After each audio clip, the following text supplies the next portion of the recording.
No se pierdan la entrevista que van ustedes a ver a continuación. Vamos a hablar de inteligencia.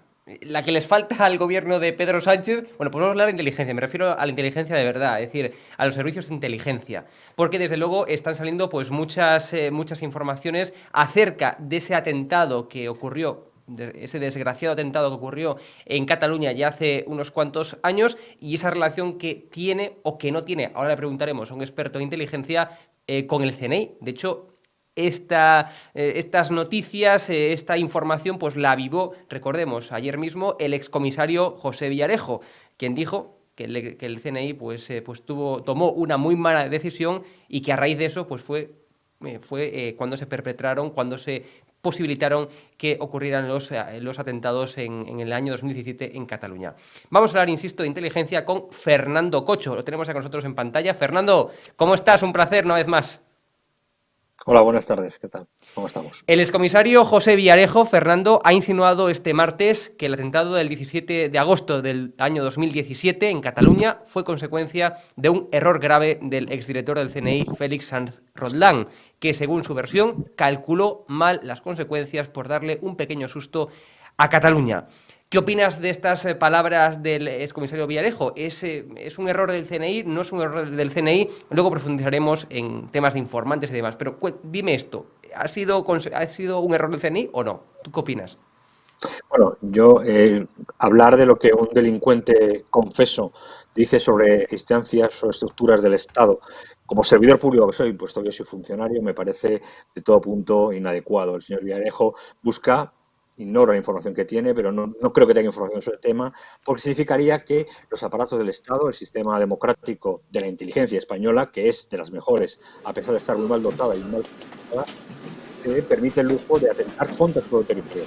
Es lo que se llama naciones encubiertas, eso lo hacen países, pues, por ejemplo, como Estados Unidos, como Rusia, como otros países, incluso democráticos o que se llaman democráticos. Dudo mucho que el CNI tenga nada que ver en un atentado en España, por lo menos en la época democrática y bajo mi conocimiento.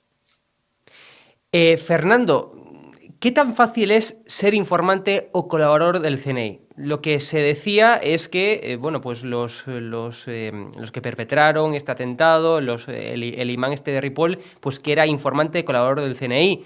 ¿Qué tan fácil es ser colaborador del CNI, Fernando?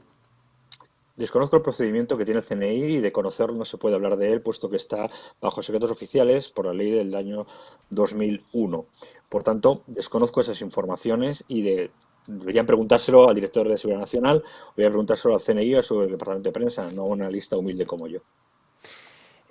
Pero, y ya, digamos, hablando ya históricamente en el CNI, ¿no? En las últimas etapas, ¿cuál es esa relación entre CNI y periodistas? Tú, desde luego, más que yo, conoces cómo funciona el CNI, cómo funcionan los servicios de inteligencia en general. No hace falta que tan siquiera que te centres en España. ¿Cuál es esa relación entre los servicios de inteligencia y los periodistas? ¿Cómo tratan los servicios de inteligencia de dar informaciones, a veces incluso hasta falsas, para preservar la seguridad de los países a los periodistas?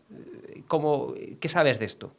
Es una cuestión interesante. Pues yo, Sí, es una cuestión muy interesante y una cuestión que está tratada habitualmente por mucha gente, incluso expertos mucho mayores que yo, evidentemente. Evidentemente, sobre todo en España, sobre todo muchos periodistas, y sobre todo de ciertos periódicos y televisiones digitales, trabajan, evidentemente, no para el CNI, sino para entidades encubiertas o para inversores encubiertos, facilitando información de sus contrarios de manera habitual. Pero eso es una táctica no de inteligencia, una táctica de espionaje, que es un delito en España, y además una táctica de periodismo encubierto y periodismo malinterpretado. En cuanto a la tradicional colaboración del servicio de inteligencia con medios de comunicación, llamémosle así, evidentemente eso está bajo la ley de secretos oficiales que ningún gobierno español ha levantado y que evidentemente, supongo, y desconozco y de conocerlo no lo diría, figuraría una lista de personas que están colaborando en lo que se llama comunidad ampliada de inteligencia y que evidentemente el servicio de inteligencia, por ley, no puede desvelar hasta que esa normativa se modifique. En otros países, sin embargo, es habitual, en Estados Unidos, Gran Bretaña, en Francia, en Alemania, en Dinamarca, en Holanda, en Italia, sí es habitual que servicios de inteligencia colaboren, o al revés, los periodistas colaboren con los servicios de inteligencia a cambio de obtener informaciones que les permitan conseguir mayor rédito, mayor reputación o mayor penetración en sus medios de comunicación. Pero en España desconozco esa información e insisto, me remito a la ley de secretos oficiales. El ministro de Defensa ruso, Fernando, informó este jueves al presidente Vladimir Putin del comienzo de la retirada definitiva de Kazajistán, de las tropas, de la Organización del Tratado de Seguridad Colectiva, con motivo de los violentos disturbios que ya todo el mundo conoce que vivió el país la semana pasada. Unos enfrentamientos que estallaron tras las protestas pacíficas por el precio de la energía. ¿Qué se esconde detrás de todo esto, Fernando? Bueno, aún están las investigaciones en curso y, por tanto, hasta donde yo sé, hace unas horas, pues no está claro qué fue el interés. Evidentemente, lo más fácil y lo más obvio, puesto que la retirada de las tropas rusas fue de manera inmediata tras establecerse el orden constitucional del presidente nuevo, pues no fue motivado realmente por un aumento del precio del combustible o un aumento del precio de la vida, que sí fue una revuelta o un problema económico puntual, pero que inmediatamente fue subsanado. Lo que sí ocurrió es que parece ser que hubo una especie como intento de golpe de Estado interno por parte de las antiguas élites del gobierno que no querían renunciar a tener el poder que tenían, donde, por ejemplo, el antiguo presidente incluso se permitía el lujo de poner a su nombre a la capital del país, y en el que contrataba, o las élites eran contratadas, para satisfacer sus necesidades económicas. Parece ser que este nuevo presidente intenta hacer una reforma y que incluso el director de Seguridad Nacional del país estaba contra este presidente y que fue detenido por alta traición. Por tanto, yo no sé exactamente realmente lo que hay detrás, pero Rusia intervino en virtud del convenio que tienen los 6 países limítrofes con Kazajstán, y que es un acto legítimo, donde, por cierto, solamente había un 10% de militares rusos y eran otras 5 repúblicas exsoviéticas las que proporcionaban, elementos militares. ¿Qué es lo que ha ocurrido? Lo veremos más adelante. Lo que sí está claro es que el orden constitucional de este país, aun estemos o no de acuerdo con su régimen, ha sido repuesto, y que todas las élites antiguas, corruptas por demasía, gracias a los apoyos de la Unión Europea y de Putin, pues parece ser que ya no van a poder seguir haciendo lo mismo.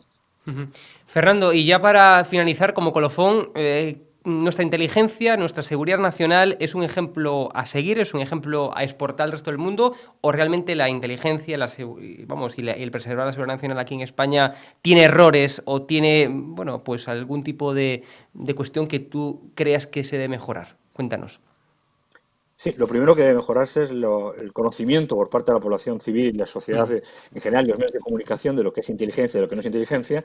Por supuesto, dotarles de mejor presupuesto, y no me cabe ninguna duda que tenemos la mejor inteligencia, incluso mejor de la que nos merecemos, a pesar del presupuesto y de la sociedad que tenemos, que no respeta en ningún caso ni a los servidores públicos ni a la inteligencia.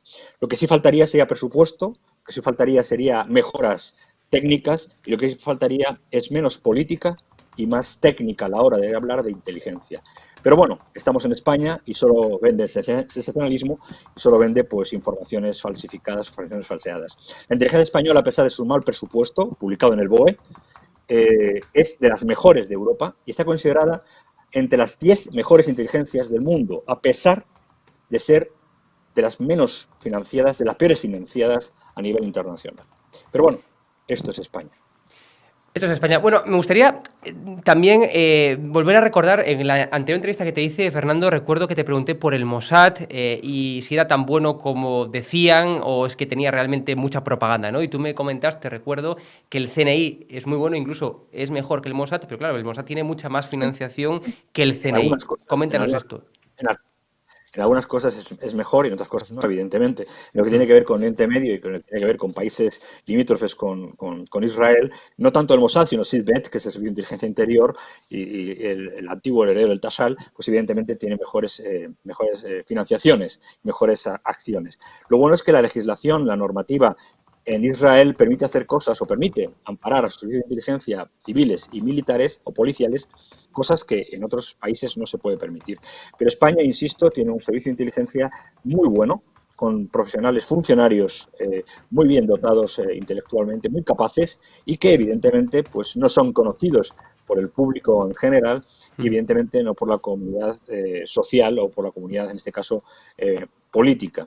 Yo creo que realmente deberíamos sentirnos orgullosos de los funcionarios que tenemos, que no son para nada políticos, me consta, y que son defensores de los derechos fundamentales y la Constitución española.